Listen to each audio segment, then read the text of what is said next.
ნიუ-იორკის პირველი ლედი გეგმავს მოგზაურობა სირიაში და ლიბანში ოჯახის მოსანახულებლად. ორ ქვეყანაში, რომლებისთვისაც სახელმწიფო დეპარტამენტს არ გამგზავრების რეკომენდაცია აქვს. და შესაძლებელია, რომ მასთან ახლდნენ ნიუ-იორკის პოლიციის ოფიცრები. სწორია, რამა დუაჯი, მერი ზულრუნ მანდანის მეუღლე. როგორც იუწყებიან, მან მოითხოვა გადასახადის გადამხდელების მიერ დაფინანსებული დაცვის ჯგუფი ამ მოგზაურობისთვის, რომელიც სავარაუდოდ 20 სექტემბერს დაიწყება. მაგრამ უკვე არსებობს სერიოზული დავა იმაზე, თუ წავლენ თუ არა ეს ოფიცრები რეალურად. მერის ოფისი აცხადებს, რომ ნიუ-იორკის პოლიციამ რეკომენდაცია გასცა დაცვის უზრუნველყოფაზე. ნიუ-იორკის პოლიცია კი ამბობს, რომ მისი ოფიცრები არ დაემგზავრებიან იქ, თუ ეს მოგზაურობა არ წარმოადგენს ოფიციალურ საქალაქო საქმეს. ვინ მიიღებს საბოლოო გადაწყვეტილებას და ვინ გადაიხდის ამ პალოფერს, რაც კიდევ უფრო მნიშვნელოვანია. ეხლა ჩვენთან ერთად ნიუ-იორკიდან, რომ განვიხილოთ ამ მოგზაურობასთან დაკავშირებული იურიდიული და უსაფრთხოების საკითხები, გვერდება ჟერარ ფილიტი, უფროსი იურისტი ბოდიში Lawfare Project-ში.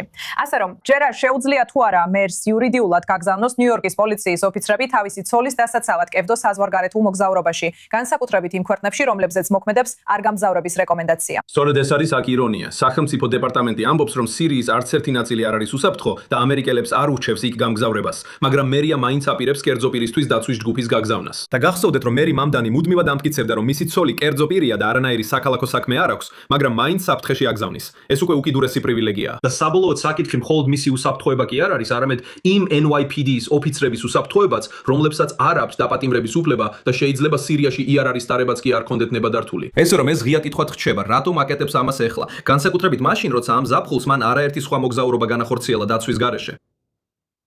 თუ ეს საბოლოოდ პირადი საოჯახო მოგზაურობა, როგორც ამას არსებული ცნობები მიუთითებს, უნდა იყვნენ თუ არა ნიუ-იორკის გადასახადის გადამხდელები პასუხისგებელი ასეთი ტიპის უსაფრთხოების ხარჯებზე. ჩვენ ეს ეთიკის საკითხად ჰქონდა დე ბლაზიოს ადმინისტრაციაში და დასკვნა იყო ის, რომ მერს და მის ოჯახს პოლიციის დაცვა ეკუთვნით. ეს ქალაქის ფუნქციაა. ასე რომ მათი ხელფასები და ზეგანაკვეთური ნიუ-იორკის ქალაქის ბიუჯეტიდან ნიუ-იორკის გადასახადის გადამხდელების მიერ გადაიხდება. თუმცა თავად მოგზაურობა არ დაფინანსდება, რადგან როგორც მერმა მამდანიმ აღნიშნა, ის არ არის ჩართული ქალაქის ოფიციალურ საქმიანობაში, ასე რომ ხარჯები გაყოფილია.